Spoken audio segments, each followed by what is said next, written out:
পৃথিবীতে বহু নিদর্শন আছে, জীবনের বিনিময়ে কেউ ঈমান তারা দেয় নাই, জীবন দিয়েছে কিন্তু ঈমান দেয় নাই, জীবন দিয়েছে ঈমান দেয় নাই।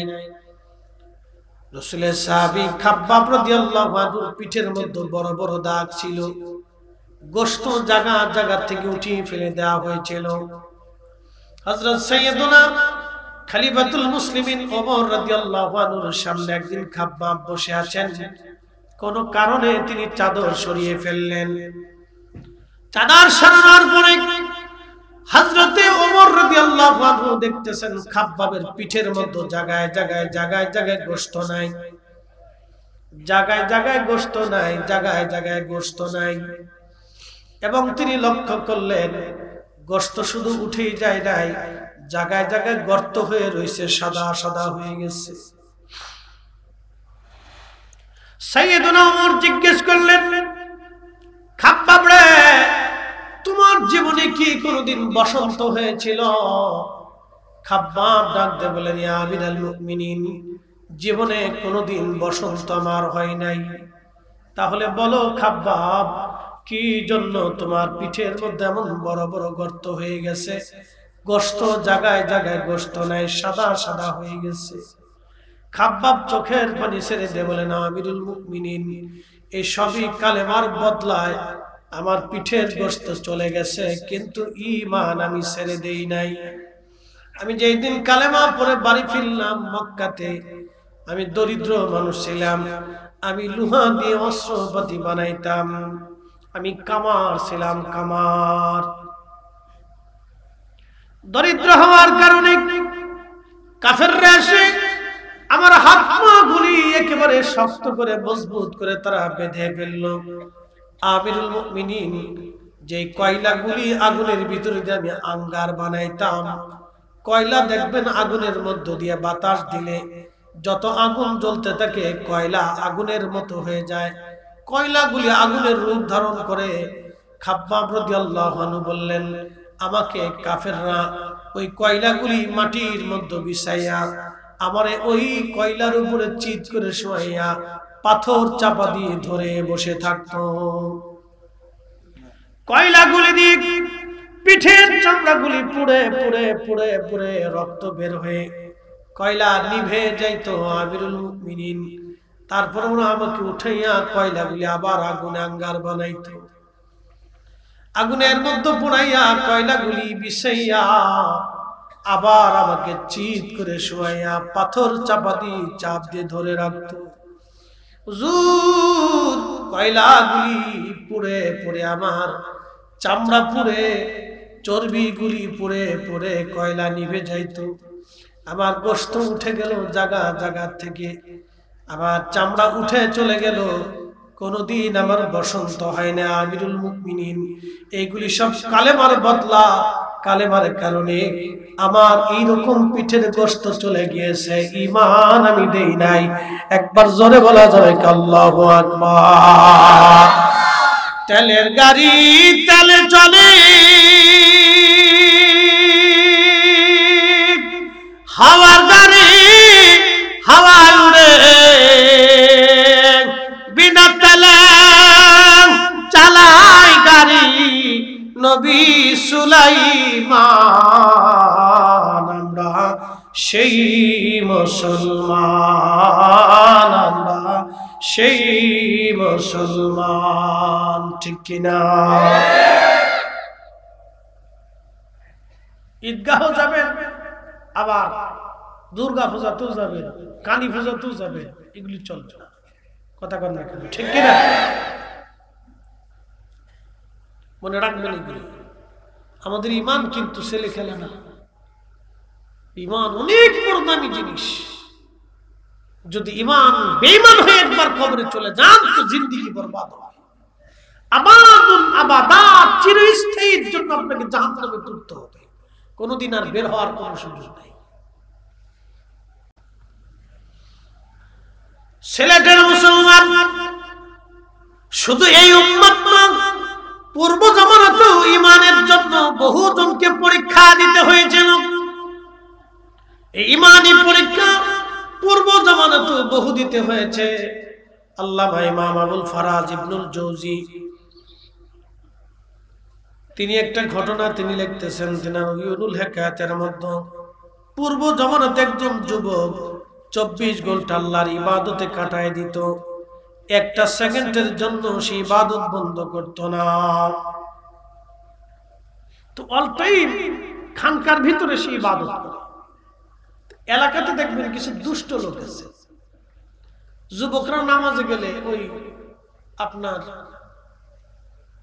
পাশ থেকে বাজে বাজে কথা বলে, হ্যাঁ দেখছো না নামাজ পড়তেছে, বিরাট বুজুর্গ, হাসি তামাশা করে। রোজা রাখলে ভালো কাজ করলে দেখবেন কোন যুবক যদি ভালো কাজ করে আরো 10টা আরো 2টা দেখবেন তাকে বাজে কমেন্টস করতে থাকে, খারাপ কথা বলে। দূর, এগুলো কি পাবে?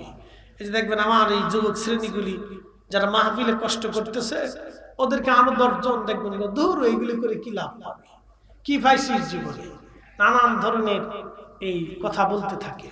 কিন্তু কথাগুলিকে উপেক্ষা করে যারা আল্লাহর দিকে ফিরে আসে তারা হলো অরিজিনাল। কথা বলেন ঠিক না বেঠে? তাদের ঈমান আর ওদের ঈমান হাজার দিন রাত পার্থক্য, আকাশ ও জমিন পার্থক্য হবে।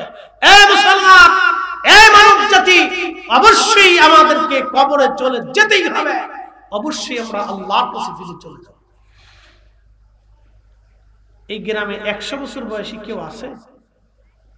আবার বলি, এই গ্রামে 100 বছর বয়সী কেউ আছে? কেউ নাই। এর অর্থ হচ্ছে 100 বছর আগে যারা এই গ্রামে ছিল তারা আজকে সবাই মাটির নিচে চলে গেছে। ঠিক 100 বছর পরে আপনারাও সবাই আমরা মাটির নিচে চলে যাব। নতুন প্রজন্ম আসবে, কোরআন ঠিক থাকবে, আযানও ঠিক থাকবে, মাহফিলও ঠিক হবে, কিন্তু আমরা সবাই মাটির নিচে। বলেন চলে যাব কার কাছে? একসাথে বলেন কার কাছে? কোন সন্দেহ আছে? ফিরে আসার কোন সুযোগ আছে? সনাতনী হিন্দু ধর্মের বিশ্বাস হচ্ছে যদি মানুষ পৃথিবীতে ভালো কাজ করে তাহলে ভগবান তাদেরকে আবার পৃথিবীতে পাঠাবে। কিভাবে পাঠাবে? কাউরে বানাবে ধনী শিক্ষিত। ওই যে কবি একটা কবিতা লেখছে, আপনারা জানেন কিনা জানি না, আমি আপনাদেরকে বলতেছি। আবার আসিব ফিরে ধানসিঁড়িটির তীরে, বাংলায় এ নবান্নে, হয়তো শালিকের বেশে না হয় শঙ্খ চিলে। জীবনানন্দ দাশ তিনি একজন সনাতনী হিন্দু ধর্মের কবি ছিলেন।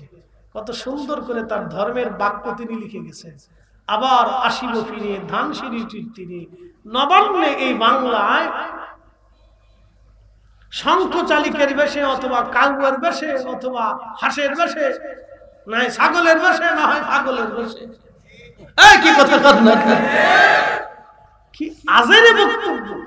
কোরআন আল্লাহ বলতেছে ওয়ালা ইউআখিরাল্লাহু নাফসান ইযা জাআ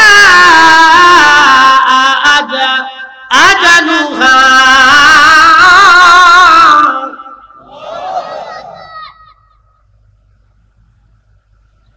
আল্লাহ কোরআনে বলতেছে, হাবিব উম্মতকে জানান, একবার যখন হায়াত শেষ হবে, 1 সেকেন্ড পৃথিবীতে থাকার আর সুযোগ নাই।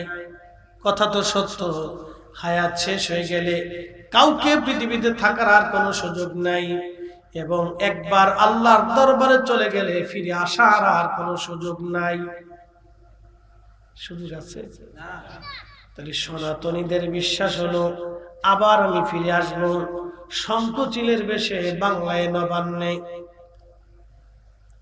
ধানসিঁড়ির তীরে, বাংলায় নবান্নে ফিরে আসবো আমি শঙ্খচিলের বেশে, অথবা কাউয়ের বেশে, অথবা কোকিলের দেশে কোকিলের বেশে, অথবা হাঁস মুরগি কুত্তা বিলের বেশে আমি আবার ফিরে আসব। কিন্তু আল্লাহ বলে দিলেন, হাবিব জানায় দেন, আমি মানব জাতি সৃষ্টি করেছি, তার আর ফিরে আসার কোনো সুযোগ আর নাই। তিনি আল্লাহর দরবারে থাকবে ইল্লিনে অথবা সিজ্জিনে। ভালো কাজ করে গেলে আল্লাহ জান্নাতে দিয়ে দিবে, খারাপ কাজ করে গেলে জাহান্নামে আল্লাহ শাস্তি দেবে। মূলত বডি কোনো বডি কবরে যায় না, কবরে যায় হচ্ছে তার রূহ, আল্লাহর দরবারে চলে যায় তার রূহ, বডি কিন্তু আল্লাহর দরবারে যায় না। এটা কবরের ভিতরে দিয়ে দেওয়া হয়, রূহটা চলে যায় আপনার সামনে। যিনি চলে গেল রূহ, দেখবেন তাকে দেখা গেল না, যে নিয়ে গেল তারেও দেখা গেল না। কিন্তু নিয়ে গেছে সত্য, যিনি নিলেন তিনিও সত্য, যাকে নেওয়া হলো সেও সত্য, এবং যার হুকুমে নেওয়া হলো আমার রব তিনিও সত্য, যে জগতে নিয়ে যাওয়া হলো সেই জগৎ সত্য। অবিল আখিরাতি হুম ইউকিনুন,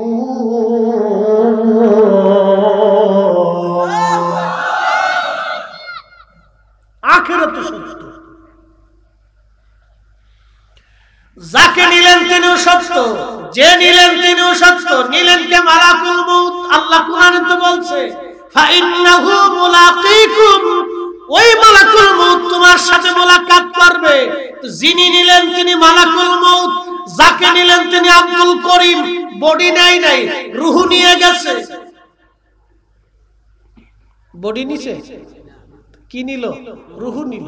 তো রূহ ছিল কোথায়? প্রথমে মায়ের পেটে পাঠানো হলো, তার আগে ছিল কি? তা রূহের জগতে। কে সৃষ্টি করছে? আল্লাহ। ইয়া আইয়ুহাল ইনসান মা গাররাকা বিরাব্বিকাল কারীম, হে মানব জাতি, তোমাকে কিসে আল্লাহ থেকে জুদা করলো? কে তোমাকে আল্লাহ থেকে জুদা করলো? কিসে তোমাকে আল্লাহ থেকে জুদা করলো? আল্লাযী খালাকাকা, অথচ আমি তোমাকে সৃষ্টি করেছি। ফাসাওয়াকা ফাআদালাক, সবিন্যস্ত করেছি, সুঠাম করেছি। তোমার চোখের জায়গা চোখ দিয়েছি, আলো দিয়েছি, জবান দিয়েছি, জিহ্বা ফিট করেছি। দাঁতের নিচে কখনো জিহ্বা পড়ে না, এটা লেভেল করে তৈরি করা হলো। দাঁতের জায়গা দাঁত থাকবে, জিহ্বার জায়গা জিহ্বা থাকবে, চোখের জায়গা চোখ থাকবে, কানের জায়গা কান থাকবে। আল্লাহ একটা আঙ্গুল না দিয়ে 5টা আঙ্গুল দিয়ে দিলেন। সেখানে আবার জোড়ায় জোড়ায় ভেঙে দেওয়ার শক্তি দিলেন, ধরার সুযোগ করে দিলেন। পা দিয়ে হাঁটার, ঘুমানো, ভেঙে থাকার সুযোগ করে দিলেন। আল্লাহ ঘুমানোর ব্যবস্থা করে দিলেন, আরামের জন্য রাত সৃষ্টি করে দিলেন, কাজের জন্য দিনের আলোর সৃষ্টির জন্য সূর্য সৃষ্টি করে দিলেন। আল্লাহ বলতেছেন তোমাকে কে আল্লাহ থেকে জুদা করলো? বলো, আমি তোমাকে সৃষ্টি করছি। মায়ের পেটের মধ্যে যখন সন্তান ধীরে ধীরে ধীরে ধীরে ধীরে ধীরে বড় হয়, তো কোথা থেকে হয়? সুম্মা জাআলা নাসলাহু মিন সুলালাতিন মিন মাইন মাহিন, আমি মানুষকে সৃষ্টি করেছি বাবা এবং মায়ের শরীর থেকে নির্যাস পানি, মিন মাইন মাহিন থেকে। এ মানব জাতি, কে তোমাকে আল্লাহ থেকে জুদা করলো? বলো, কিসে তোমাকে আল্লাহ থেকে জুদা করলো? বলো, কে তোমাকে সিজদা থেকে জুদা করলো? কে তোমাকে নামাজ থেকে জুদা করলো? কে তোমাকে জিকির থেকে জুদা করলো? কে তোমাকে আমার রাসূল থেকে জুদা করে দিল? বলো, আমি তোমার জন্য সব করেছি। বলেন সে মালিকের নাম কি? আল্লাহ। একসাথে বলেন কে? আল্লাহ। সিজদা হবে কার? আল্লাহ। আইন মানব কার? জিকির হবে কার? এই জন্য আল্লাহর তাওহীদ রুবুবিয়তের উপরে 100% পিওর ইয়াকিন আপনাকে রাখতে হবে। কথা বলে ঠিক না বেঠিক?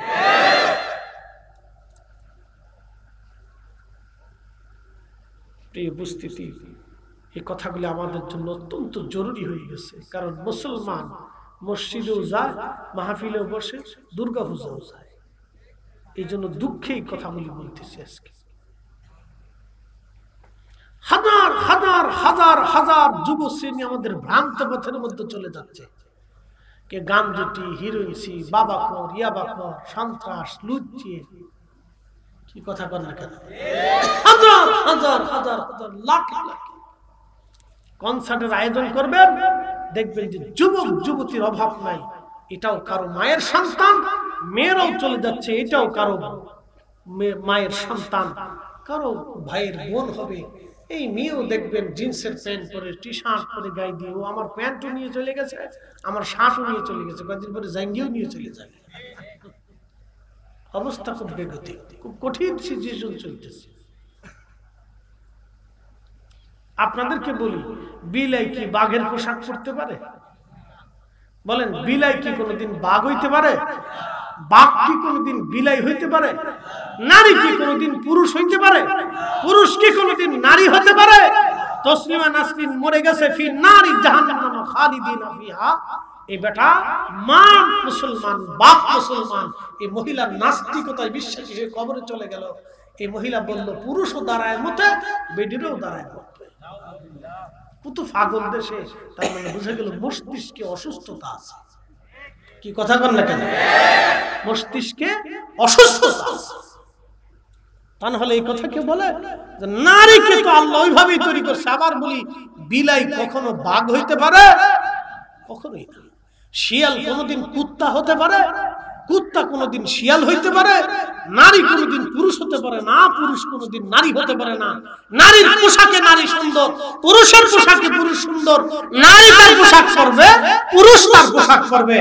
নারী পুরুষের পোশাকে হাত দেয় কেন? বুঝা গেল নারীর ব্রেনে অসুস্থতা আছে। এই অসুস্থতা যতদিন বাড়তে থাকবে আমাদের সমাজ ধ্বংস হতে থাকবে। কথা বলেন ঠিক না? কষ্ট রাখবেন মুফতি ফরিদি, সমাজ কিভাবে ধ্বংস হবে? জানা বাড়তে থাকবে। কার বাচ্চা কার সন্তান হুঁশ পাবেন না।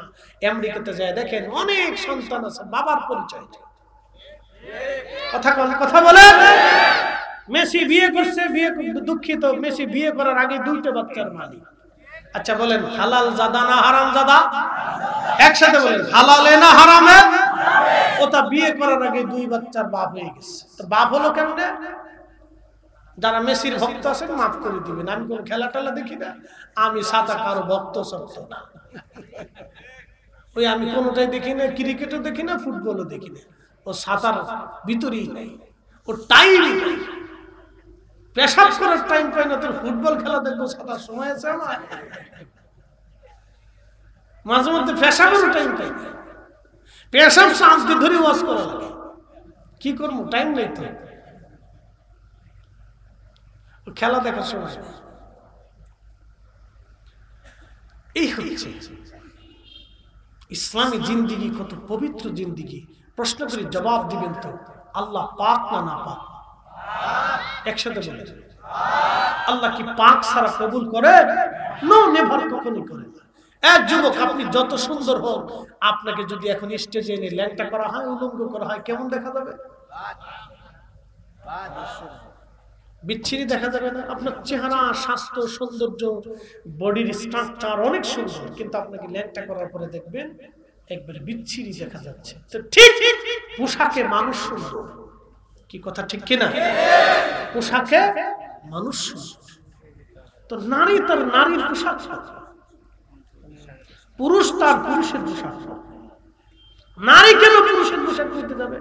আর পুরুষ কেন নারীর দুধ, ওই হাতের বালা, গলার মালা এগুলি নিতে যাবে? কারণ কি? কথা বুঝতে?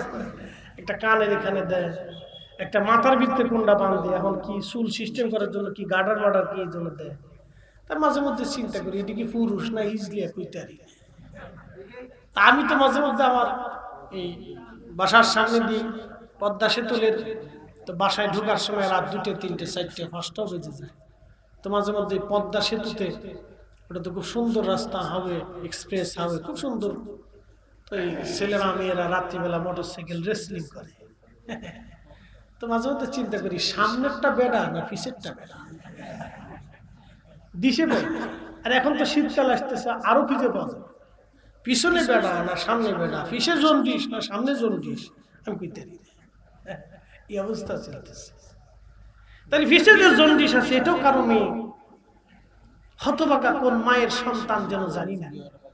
মা সন্তান জন্ম দিছে, অনেক কষ্ট করছে সন্তানের পিছনে, জন্ম দেওয়া থেকে শুরু করে এটাকে বড় করা পর্যন্ত মার পরিশ্রমের কোনো শেষ হয়নি। কিন্তু মেয়ে পর পুরুষের পিছনে মোটরসাইকেল চলে ঘুর ঘুর করে ঘুরে বেড়াচ্ছে। ছি ছি ছি ছি, লজ্জা করা উচিত। মানুষের সামান্যতম লজ্জা থাকা উচিত। যে একজন নারী কি করে একজন পুরুষের পিছু চলে বেহা পুরুষের মতো, বেহা নারীর মতো রাস্তা দিয়ে ঘুরতে থাকবে? বলে যুবক, আপনাকে বলতেছি, কোনদিন মানবেন আপনার চোখের সামনে আপনার মেয়ে জেনা করুক? কোনদিন মানবেন আপনার স্ত্রী অন্য পুরুষের হাত ধরে যে জেনা করুক? কোনদিন মানবেন আপনার মেয়ে, আপনার বোন অন্য পুরুষের সাথে জেনা করুক, আপনি যেরকম মানেন না তো ঠিক আপনার অন্তর সাক্ষী দেয় না 1450 বছর আগে আল্লাহ এবং তার রাসূল এটাকে নিকৃষ্ট হারাম করে দিয়ে গেছে। কথা বলেন ঠিক না? এই জন্য পর্দার বিধান চালু করে দিয়ে গেছে। আপনাকে বুঝতে হবে এটা। এই জন্য পর্দাকে ফরজ করে দেওয়া হচ্ছে। ইসলামের মতো সুন্দর জীবন ব্যবস্থা আর পৃথিবীতে কিছু হতে পারে না।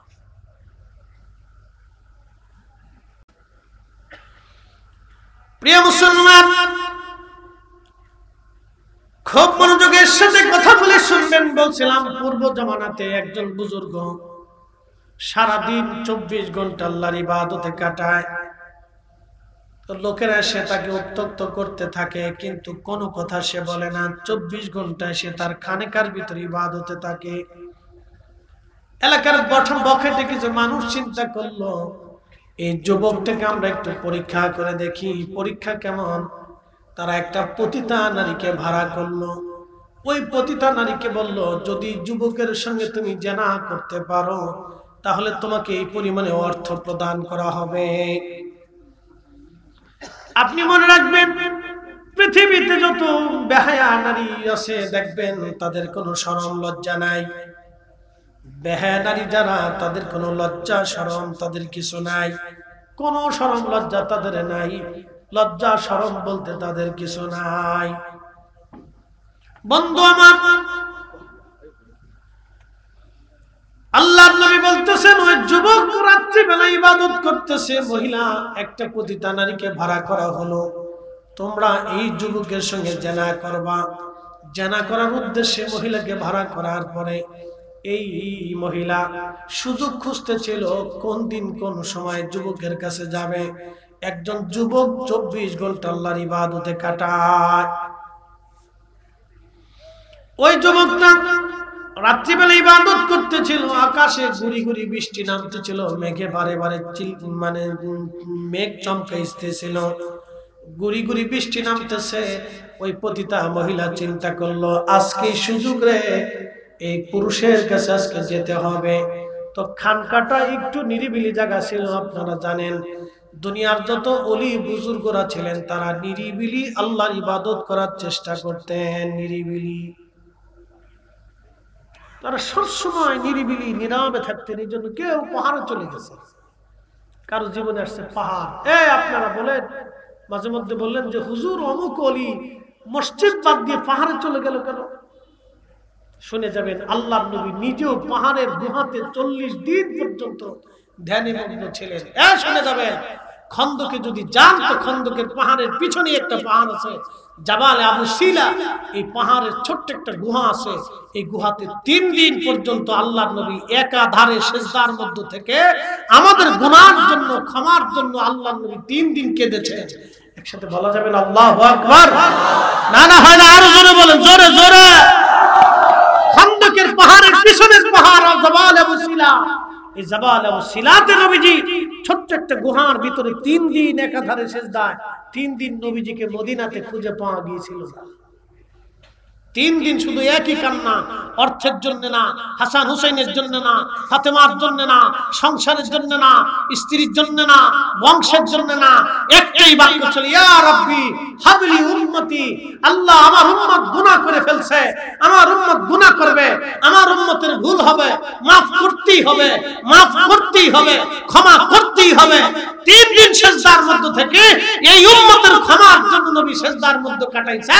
আর এই উম্মত দুর্গা পূজায় যা, এই উম্মত সুদ খা, এই উম্মত ঘুষ খা, এই উম্মত ওয়াকাম করে, এই উম্মত আরেকজনের জমি মারে, এই উম্মত আরেকজনের টাকা মারে। কথা কোন ঠিক কি? এজন্য আল্লাহ রাসূল সিজদায় পড়ে কাঁদে নাই, তিনি কাঁদছিলেন আমাদের ক্ষমার জন্য। নবীর উম্মত, যুব শ্রেণীদেরকে আজকে বলতেছি, বৃদ্ধ বাবাজিদের বয়স হয়ে গেছে, এখন আপনাদের সামনে আমি যেইভাবে স্থিরতার সাথে শক্তি নিয়ে কথা বলতেছি, আগামী 10 বছর পরে এটা আমার পক্ষে সম্ভব হবে না। আমার ক্লান্তিতে আসবে। তো নেক্সট জেনারেশন আমাদেরকে তৈরি করে যেতে হবে। প্রিয় বন্ধু আমার, সিলেটবাসী এই যুবক মহিলা পতিতা ঘরের দরজার পাশে এসে টোকা দিচ্ছে। ভিতর থেকে যুবক ডাক দিয়ে বলল, কে? বলে, আমি একজন অসহায় নারী, বিপদে পড়ে গেলাম, গুড়ি গুড়ি বৃষ্টি, পথ হারিয়ে ফেলছি, দরজা খোলেন, আমাকে সাহায্য করেন। বুজুর্গ যুবকের চিন্তা, যদি এই সময় আমি তাকে সাহায্য না করি তাহলে এদেশের পুরুষরা যদি জানতে পারে তাকে ফিরে ছেড়ে নিয়ে চলে যাবে। একটা কথা আজকে বলে দিয়ে যায়, কোন মায়ের সাহস হবে না তার মেয়েটাকে একা একা এখন ছেড়ে দিবি আর সে সিলেট পর্যন্ত নিরাপদে পৌঁছাবে, কোনো গ্যারান্টি নাই। একসাথে বলেন আছে? একসাথে বলেন আছে? কে নিরাপত্তা দিবে? হাকিকতে নিরাপত্তা তো আল্লাহ, কিন্তু বাংলাদেশে এই সিচুয়েশনে কে নিরাপত্তা দেবে? কোন সিচুয়েশনে দিবে? এই নিরাপত্তা একমাত্র পৃথিবীতে 4 জন দিয়েছিল, আবু বকর, ওমর, উসমান, আলী। এই 4 জনের খেলাফত আমলে এই নিরাপত্তা ছিল। নারী রাতের আধারেও হেঁটে চলে গেলেও কেউ জিজ্ঞাসা করে নাই কে যা, কিসের জন্য যাচ্ছে, কোন জিজ্ঞাসা ছিল না। পুরুষ যুবক তাকে আগে দিয়ে সম্মানের সাথে পৌঁছাই দিয়েছে। সেই জামানা আর নেই। তবে হ্যাঁ, যদি পৃথিবীতে হযরত ইমাম মাহদীর মতো কেউ খেলাফত প্রতিষ্ঠিত করতে পারে তাহলে হতে পারে, কিন্তু আশা করব কিভাবে বলুন? তবে হ্যাঁ, ইসলামিক জীবন ব্যবস্থা, রাষ্ট্রের শাসন ব্যবস্থা যদি কায়েম হয় তাহলে হয়তো কিছু আশা করা যায়। এই কথা বলেন ঠিক কিনা? কিছুটা হলেও আশা করা যায়, আশা করা যায়। কিন্তু আমরা যে মানুষ, নিজেরাই তো খাদক, নিজেরাই তো খাদক। কোটি মানুষ ওনাকে সিল দিত, কথা ঠিক কিনা? উনি দুনিয়ার এই মসনদটা চান নাই, কারণ দুনিয়ার এই মসনদের কলঙ্ক উনি গায়ে লাগান নাই। উনি আল্লাহ ও রাসূলের গোলামি করে কবরে চলে গেছেন, কথা ঠিক কিনা? কেন? যুগ যুগ ধরে যাতে মানুষ তাকে স্মরণ করে, দুনিয়ার কলঙ্ক উনি গায়ে লাগান নাই। রাজনীতির হিসাব বড় আলাদা হিসাব।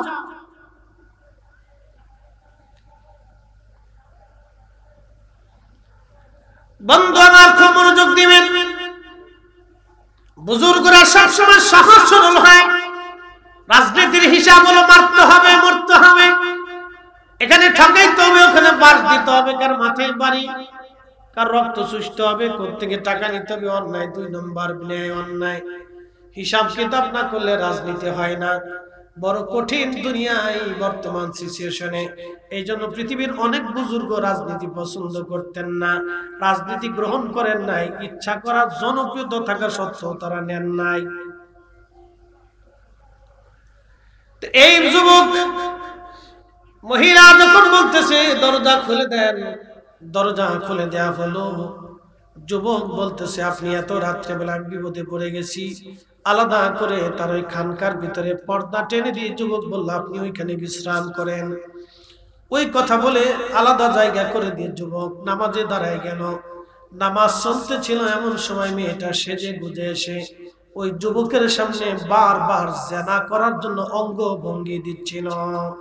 আমাদের দেশের কিছু নারী আছে দেখবেন, এমন কিছু অঙ্গভঙ্গি দেয় যেগুলো কাতিমসের কুত্তা পর্যন্ত ফেল হয়ে যায়।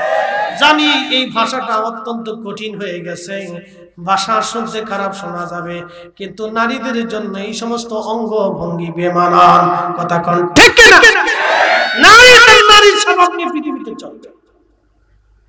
আমার কথা শুনতে খারাপ শোনা যাবে, কিন্তু মাপ সহি মাপ, বাকি যুগি মাতি নেবে, সহি মাপতেছি, বিশুদ্ধ মাপ। এটা নারী কেন? তো নারীর দুনিয়া থাকবে, তার একটা নারীত্বের শক্তি আছে, সেই শক্তি নিয়ে পৃথিবীতে চলবে সে।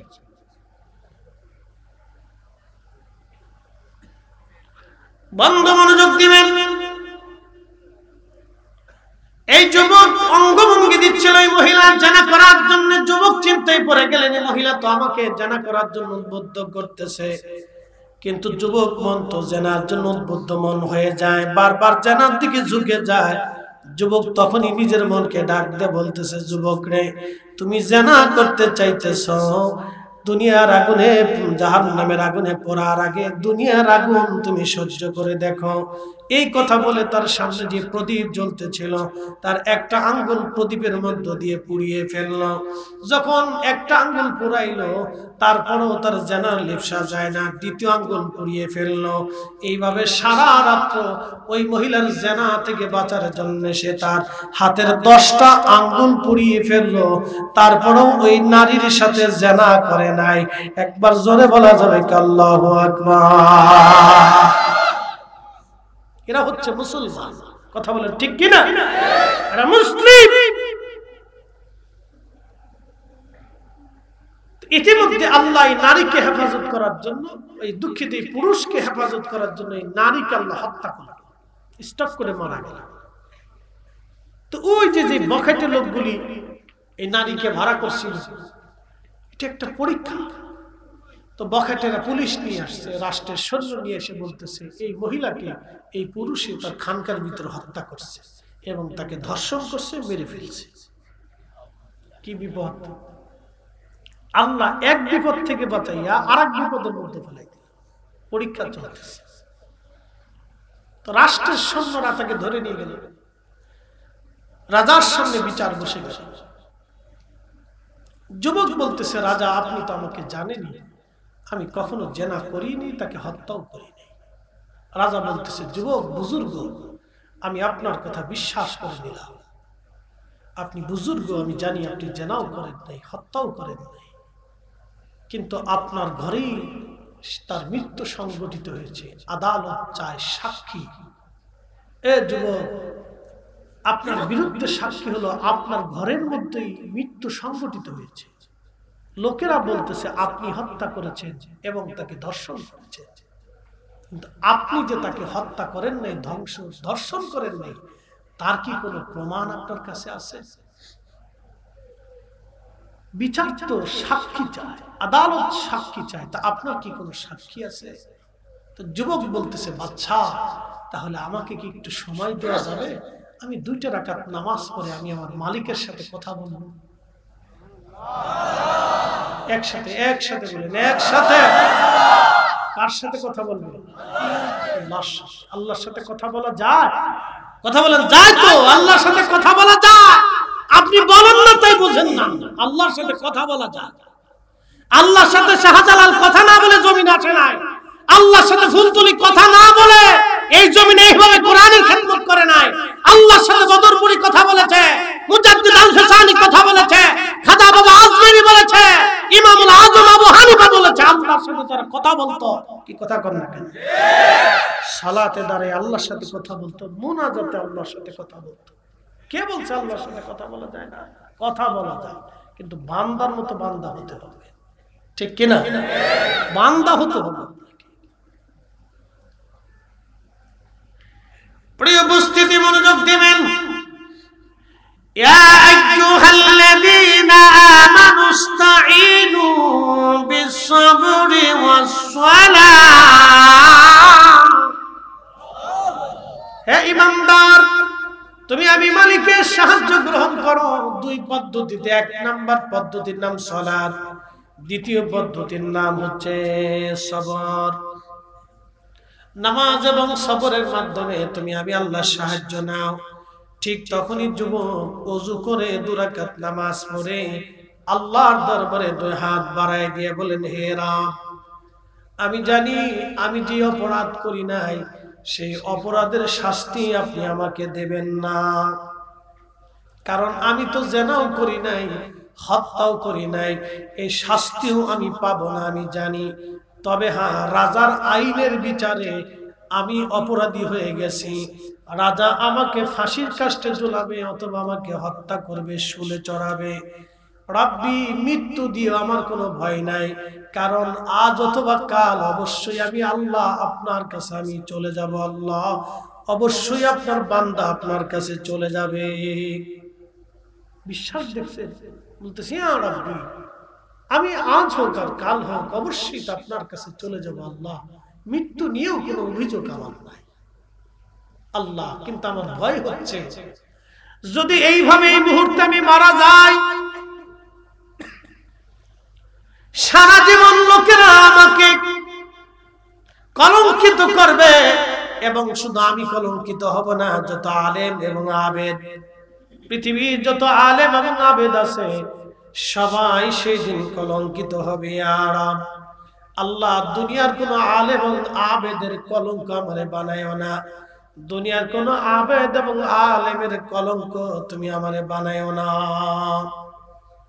ঠিক এইভাবে যখন বিনয় বিনয় সে আল্লাহর সাথে কথা বলতেছিল, ওই মহিলার জীবন আল্লাহ দিয়ে দিলেন। মহিলাটা জিন্দা হয়ে সবার সামনে মরা থেকে উঠে বসে গেল।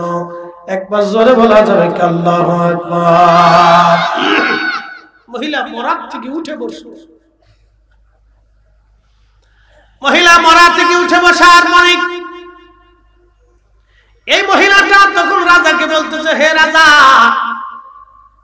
তুমি আমার হত্যার মৃত্যুর কারণে যাকে দোষী সাব্যস্ত করছো, যাকে আসামি বানাইছো, এই যুবক আল্লাহর ওলি, সে আমাকে হত্যাও করে নাই, আমার সাথে জেনাও করে নাই। আমার থেকে জেনার থেকে বাঁচার জন্য আমি তাকে উদ্বুদ্ধ করতে গিয়েছিলাম জেনা করার জন্য। জেনার থেকে বাঁচার জন্য সে তার 5টা 10টা আঙ্গুল আগুনের মধ্যে পুড়িয়ে ফেলছে। তোমরা যদি দেখতে চাও তার আঙ্গুলের দিকে তাকায় দেখো, সে আমাকে হত্যাও করে নাই, জেনাও করে নাই। সে আমার প্রলোভন থেকে বাঁচার জন্য তার 10টা আঙ্গুল সে পুড়িয়ে ফেলছে, তোমরা প্রমাণ দেখে নাও। এই কথা বলার পরে মহিলা আবার মৃত্যু শয্যায় চলে গেল। রাজা দৌড়ে এসে দেখতেছে ঠিক তার 10টা আঙ্গুল আগুনে পুড়িয়ে ফেলছে, তার থেকে জেনার থেকে বাঁচার জন্য। রাজা ডাক দিয়ে বলতেছে, যুবক, আমাদের আর বোঝার বাকি নাই, আপনি আমাদেরকে ক্ষমা করে দেন, আপনি জমানার ওলি, জমানার বুজুর্গ। একবার জোরে বলা যাবে কি আল্লাহু আকবার। আল্লাহর পথে থাকলে সাহায্য কে করে? একসাথে বলেন, একসাথে বলেন, কে করে? আল্লাহ করে। যুগে যুগে আল্লাহ তার এরকম প্রিয় বান্দা ওলি বুজুর্গদেরকে আল্লাহ সাহায্য করছে। কথা ঠিক কিনা? আগের যুগেও করছে, এখনো কোন, আগামীতেও করবে, আগামীতেও করবে। প্রিয় উপস্থিতি আমার, একসাথে বলেন, আমরা ফিরে যাব কার কাছে? একসাথে বলেন, কার কাছে? তো আল্লাহর কাছে তো যাব, চলে তো কি নিয়ে যাব? 2টা জিনিস, মিষ্টি, বাদাম, সানাসুর, সোনা গহনা, টাকা, দই, কলা, কিছু ফল, রুটি টুটি, এগুলো নেওয়ার কোন সুযোগ আছে মনে হয়? হ্যাঁ, 2টা জিনিস নিতে হবে। 1 নম্বর ঈমান, 2 নম্বর আমল। ঈমান আমল আপনাকে নিতে হবে। আল্লাযীনা আমানু ওয়া কানু ইয়াত্তাকুন। ঈমানে মুত্তাকিতে যারা পরিপূর্ণ হবে, লাহুমুল বুশরা ফিল হায়াতিদ দুনিয়া ওয়া ফিল আখিরাহ, দুনিয়াও চিন্তা নেই, আখিরাতেও চিন্তা নেই। আল্লাহ বলেছেন, ইন্না, আমার দিকে তাকাবেন, এখানে অনেক ভাইরা বসা আছে। কিয়ামতের ময়দানে কি আল্লাহ চেহারা দেখে ফয়সালা করবে? পোশাক দেখে, স্বাস্থ্য দেখে? কিচ্ছু দেখে না। ইন্না আকরামাকুম ইনদাল্লাহি আতকাকুম। ঢাকা ইউনিভার্সিটির সবচেয়ে বড় ফার্স্ট বয় যে, এটা দেখে আল্লাহ ফয়সালা করবে না। পৃথিবীর কোন বিশ্ববিদ্যালয়ের চ্যান্সেলর, ভাইস চ্যান্সেলর, প্রিন্সিপাল, অধ্যক্ষ, পদার্থ, মুহাদ্দিস, শাইখুল হাদিস, এগুলি দেখো আল্লাহ ফয়সালা করবে না। আল্লাহর একটাই ফয়সালা হবে, ইন্না আকরামাকুম ইনদাল্লাহি আতকাকুম। যার অন্তরে আল্লাহর ভয় বেশি হবে, দিন মজুর রিকশাওয়ালা হলো, সে কিয়ামতের ময়দানে সম্মানিত হবে। আর আল্লাহর ভয় যদি দুনিয়াতে না থাকে, সে পৃথিবীর বড় ভাইস চ্যান্সেলর হলেও, অক্সফোর্ড, হার্ভার্ড এবং মিশর আল আজহার বিশ্ববিদ্যালয়, মদিনা ইউনিভার্সিটির চ্যান্সেলর, ভাইস চ্যান্সেলর হলেও আল্লাহর দরবারে তার 4 পয়সা মূল্য হবে না। কথা বলেন ঠিক না বেটা? কোনো দাম নাই। রিকশাওয়ালার চাইতেও সে অসহায় থাকবে কিয়ামতের ময়দানে। এইজন্য দুনিয়াতে যারা সম্মানিত হবে, মেহশরের মাঠে তারা অপমানিত হবে। দুনিয়াতে অনেক মানুষ অসম্মানিত থাকবে, কিয়ামতের ময়দানে তারা সম্মানিত হবে। ইন্না আকরামাকুম ইনদাল্লাহি আতকাকুম। শুধু তাকওয়ার কারণে, তাকওয়ার কারণে, তাকওয়ার কারণে, আল্লাহ ভীতির জন্য, রাসূলের গোলামির জন্য কিয়ামতের ময়দানে তারা সম্মানিত হবে, একসাথে বলা যাবে না মারহাবা? ফিরে যাব কার কাছে? একসাথে বলেন কার কাছে? ওই মালিকের কাছে ফিরে চলে যেতে হবে। আমাদের আগে সবাই চলে গেছে, আমাদের আগে সব চলে গেছে, আমরাও চলে যাব। কিছুই নিয়ে যাওয়ার সুযোগ নেই, অল্প কিছু কিচ্ছু নিয়ে যাওয়ার সুযোগ নেই। তোমার তারাম উপস্থিতি আপনাদেরকে ছোট্ট করে বলি, আমরাও চলে যাব শূন্য হাতে। পৃথিবীর বহু রাজা ধীরাজ ধনী ব্যক্তিরা কবরে চলে গেছে শূন্য হাতে, আমরাও শূন্য হাতে চলে যাব। কিছুই নিয়ে যাওয়ার কোনো সুযোগ নাই। সুযোগ যেহেতু নাই, তো আল্লাহ বলছেন মুআনফিকু মিম্মা রাযাকনাকুম মিন ক্বাবলি আইয়াতিয়া আহাদাকুমুল মাউত। মৃত্যু আসার আগে তুমি আল্লাহর পথে কিছু অর্থ ব্যয় করো, তোমার মরণ আসার আগে তুমি দাও। সাদকা দান মানুষকে বালা থেকে বাঁচায়। সাদকার মাধ্যমে পৃথিবী থেকে আল্লাহ বান্দাকে বেনিফিট দেয়, কবরও তো দিবে। দুনিয়ার থেকে দুইটা জিনিস তাকে অবশ্যই আল্লাহ দিবে। এক নম্বরে রিজিকের প্রবৃদ্ধি দিবে, দুই নম্বরে আল্লাহ তার নিরাপত্তা দিবে। এবং কিয়ামতের ময়দানে অনেক ধনী ব্যক্তিদেরকে